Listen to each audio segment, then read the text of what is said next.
ఈరోజు Kavach automatic train protection system కూడా వచ్చింది. అంటే రైల్వేస్ ఎప్పుడు లేని విధంగా సేఫ్టీ పెరిగింది. వేలాది కిలోమీటర్లు కొత్త రైల్వే లైన్లు వేస్తున్నారు. ఉన్న రైల్వే లైన్లు కూడా మోడర్నైజ్ చేస్తున్నారు. దానివల్ల కనెక్టివిటీ పెరుగుతుంది. మేడం గారు డ్యాష్ పడినప్పుడు ఒకటే చెప్పాను, పెమ్మసాని గారు కూడా ఇక్కడే ఉన్నారు. మన మంగళగిరిలో ట్రైన్లు ఎక్కువ ఆగేటట్టు చేయాలని ఈ సభాముఖంగా పెద్దలందరూ కూడా నేను కోరుతున్నా. రైల్వే స్టేషన్లు కేవలం రైలు ఎక్కి దిగేదని కాదు, రైల్వే స్టేషన్ అనేది ఒక ఎకనామిక్ యాక్టివిటీ కింద మారాలి. ఈరోజు ఒక పక్కన అమరావతిని మనం అభివృద్ధి చేసుకుంటున్నాం. అమరావతిలో భవనాలు కడతమే సరిపోదు, air connectivity, road connectivity, rail connectivity అనేది చాలా కీలకమైన పాత్ర వహిస్తుంది. అందుకే గౌరవ ముఖ్యమంత్రి శ్రీ నారా చంద్రబాబు నాయుడు గారు ఈ 3 అనుసంధానం చేయాలి, ఒక ఇంటిగ్రేటెడ్ లాజిస్టిక్స్ నెట్వర్క్ ఏర్పాటు చేయాలని దిశగా ఈరోజు అమరావతి తయారు చేస్తున్నారు. ఇక్కడ మీరు అందరూ చూశారు, 2019 నుంచి 24 వరకు అభివృద్ధి కార్యక్రమాలు జరగలేదు. అమరావతి పనులు అన్నీ ఆగిపోయినాయి. అలాంటిది ఈరోజు ఒక పక్కన చంద్రబాబు నాయుడు గారు, ఇంకో పక్కన గౌరవ ఉప ముఖ్యమంత్రి పవన్ అన్న గారు కలిసి పెద్ద ఎత్తున అమరావతి పనులు కూడా పరిగెత్తిస్తాం జరుగుతుంది. మనందరి లక్ష్యం ఒకటే, అమరావతి అనేది ఒక గ్లోబల్ సిటీగా తయారు చేయాలని. ఇక్కడ మనందరూ తెలుసు, 60 సంవత్సరాలు చెమటోర్చి హైదరాబాద్ ని కలిసికట్టుకు మనం అభివృద్ధి చేశాం. అలాంటిది 2014లో కట్టు బట్టలతో మెడబట్టి మనం బయటికి గెంటేశారు. ఈ రోజు నేను ఎప్పుడు హైదరాబాద్ చూసినా అసూయపడుతున్నా. అక్కడ ఎయిర్పోర్ట్ కానీ, రైల్వే స్టేషన్ కానీ, ఆ ఐటీ టవర్లు చూస్తే నాలో అసూయ ఉంది. ఆ అసూయ నాలో కసి పెంచింది. ఎస్, ఆంధ్ర రాష్ట్రం కూడా దక్షిణ భారతదేశంలో నంబర్ 1 రాష్ట్రంగా మనం కలిసికట్టుగా తీర్చిదిద్దగలుగుతామని. డబుల్ ఇంజన్ సర్కార్ అనేది చాలా అవసరం. కేంద్రంలో నరేంద్ర మోడీ గారు, రాష్ట్రంలో చంద్రబాబు నాయుడు గారు, ఇద్దరు కలిసికట్టుగా ఆంధ్ర రాష్ట్రం అద్భుతంగా అభివృద్ధి చేస్తున్నారు. ఈరోజు వాస్తవంగా చెప్పాలంటే మనందరం నరేంద్ర మోడీ గారు రుణపడి ఉండాలి. ఎందుకంటే మనందరికి దశాబ్దాలుగా ఉన్న కళ సౌత్ కోస్టల్ రైల్వే జోన్ ఏర్పాటు చేయాలి విశాఖపట్నంలో అని. అలాంటిది గౌరవ ప్రధానమంత్రి గారు అడిగిన వెంటనే మనకి south coastal railway zone sanction చేసి ఇమీడియట్ గా ఆపరేషన్లు కూడా ప్రారంభించారు. విశాఖ ఉక్కుని కాపాడుకున్నాం, పోలవరానికి నిధులు తీసుకొచ్చాం. ఈరోజు ఏకంగా మంగళగిరి భూగర్భ డ్రైనేజ్ మనం ఏర్పాటు చేసుకుంటున్నామంటే దాంట్లో కేంద్ర ప్రభుత్వం కూడా నిధులు ఇస్తుంది. కేంద్ర ప్రభుత్వం నిధులు, రాష్ట్ర ప్రభుత్వ నిధులు కలిసి ఈరోజు ఎప్పుడు లేని విధంగా మనం మంగళగిరిని కూడా మనం అభివృద్ధి చేసుకుంటాం జరిగింది. ఇప్పుడే గౌరవ మంత్రి పెమ్మసాని గారు చెప్పినట్లు మంగళగిరిలో మన అనేక అభివృద్ధి సంక్షేమ కార్యక్రమాలు చేశాం. శ్మశానాల దగ్గర నుంచి కమ్యూనిటీ భవనాలు కానివ్వండి, 100 పడకల హాస్పిటల్ కానివ్వండి, లక్ష్మీ నరసింహస్వామి గుడి కానివ్వండి, రైల్వే స్టేషన్ కానివ్వండి, ఇట్లా చెప్పుకుంటా పోతే అనేక అభివృద్ధి సంక్షేమ కార్యక్రమాలు ఈరోజు కూటమి ప్రభుత్వం కలిసికట్టుగా మీకోసం చేస్తాం జరిగింది. ఆనాడు మిమ్మల్ని అందరినీ ఒక్కటే కోరా, 2019లో కరెక్ట్గా 23 రోజుల ముందల ఒక శాసనసభ్యుడిగా మీ ముందల నుంచిన మీ సమస్యలు నేను తెలుసుకోలేకపోయా. నేనేంటో మీకు అర్థం వల్ల 5300 ఓట్లతో ఓడిపోయానని. 5 సంవత్సరాలు కష్టపడ్డా, చెమటోర్చా, మీ మనసు గెలుచుకున్నా. ఆనాడు ప్రజలందరిని ఒక్కటే కోరా, నేను ఏ మెజార్టీ అయితే ఓడిపోయానో దాని పక్కన ఒక 0 పెట్టి నన్ను గెలిపించండి, అది నాకు కొండంత బలం ఇస్తుందని. ఎవరు ఊహించిన విధంగా ఆంధ్ర రాష్ట్ర చరిత్రలో ఎప్పుడు జరిగిన విధంగా టాప్ 3 మెజార్టీతో మీరు నన్ను గెలిపించి శాసనసభకు పంపించారు.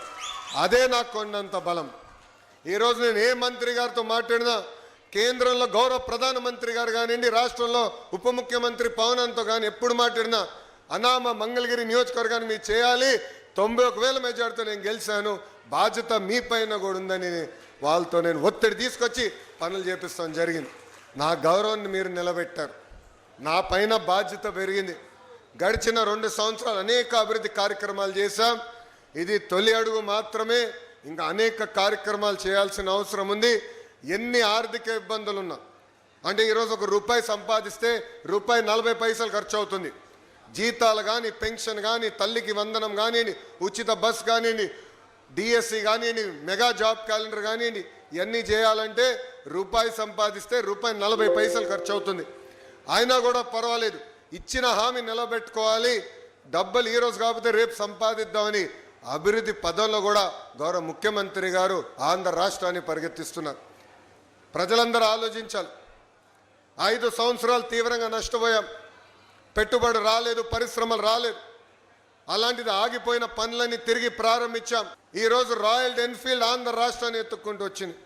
ఒక గూగుల్ ఆంధ్ర రాష్ట్రాన్ని ఎత్తుక్కుంటూ వచ్చింది. ఇంకో పక్కన ఫైటర్ జెట్ తయారు చేసే ఆమ్కా కూడా ఆంధ్ర రాష్ట్రాన్ని ఎత్తుక్కుంటూ వస్తుంది. ఇప్పుడే గౌరవ మంత్రి గారు చెప్పినట్లు ఇంకొక 3 సంవత్సరాలు నిరుద్యోగ యువకులు పక్క రాష్ట్రాల వైపు చూడాల్సిన అవసరం లేదు. పక్క రాష్ట్రంలో ఉన్న నిరుద్యోగ యువకులు ఆంధ్ర రాష్ట్ర వైపు చూసే విధంగా ఈరోజు పెట్టుబడులు, పరిశ్రమలు తీసుకొస్తున్నాం. మా లక్ష్యం ఒకటే, అభివృద్ధి సంక్షేమం అనేది జోడెద్దుల బండి. 2 కలిసికట్టుగా ముందరికెళ్తేనే రాష్ట్రం అభివృద్ధి చెందుతుంది. అందుకే ఇది 2 కలిసికట్టుగా తీసుకెళ్తున్నాం. మీ అందరి ఆశీస్సులు ఎప్పుడు ఉండాలి. మీకోసం అహర్నిశలు కష్టపడడానికి మేమున్నాం. ఈరోజు మంగళగిరిలో భూగర్భ డ్రైనేజ్ కానివ్వండి, రైల్ ఓవర్ బ్రిడ్జ్ కానివ్వండి, ఇలా కేంద్రంతో సంబంధించిన అన్ని కార్యక్రమాలు మనం చేయగలుగుతున్నాం అంటే గౌరవ ఎంపీ పెమ్మసాని చంద్రశేఖర్ గారు ఉన్నారు కనుకనే. మన లక్ష్మీ నరసింహస్వామి గుడి కోసం ప్రత్యేకంగా స్కీము ఉండాలి.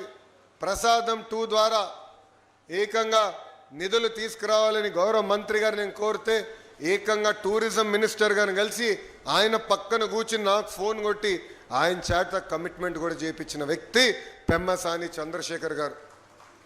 ఇది మీ అందరికి ఎందుకు చెప్తున్నానంటే, ఒక ఎంపీ ఒక ఎమ్మెల్యే కలిసికట్టుగా పనిచేస్తే ఎంత అద్భుతంగా ఒక ప్రాంతం అభివృద్ధి చెందుతుందనే దానికి మంగళగిరి ఒక ఉదాహరణ. మీ ఆశీస్సులు ఒక పక్కన మీ కొడుకు లాంటి నాకు, ఇంకొక పక్కన మన పెద్దన్న పెమ్మసాని చంద్రశేఖర్ గారికి ఎప్పుడు ఉండాలని ఈ సభాముఖంగా నేను ఆశిస్తూ, ఇంకా రాబోయే రోజుల్లో అనేక అభివృద్ధి కార్యక్రమాలు చేయాల్సిన అవసరం ఉంది.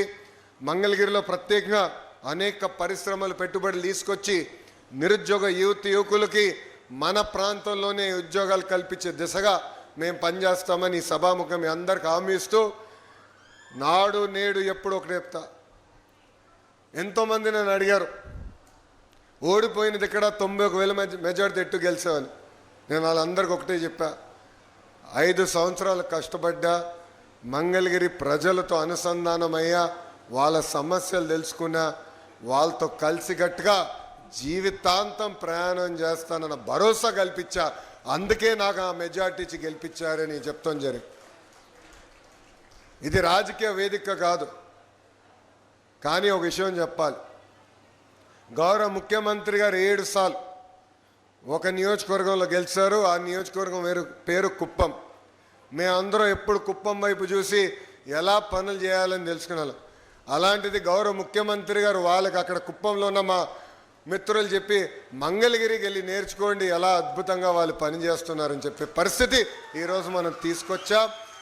6 నిమిషాలు కష్టపడతాం, అన్ని సమస్యలు పరిష్కరించామని చెప్పట్లేదు, అన్ని కోరికలు తీర్చామని చెప్పట్లేదు.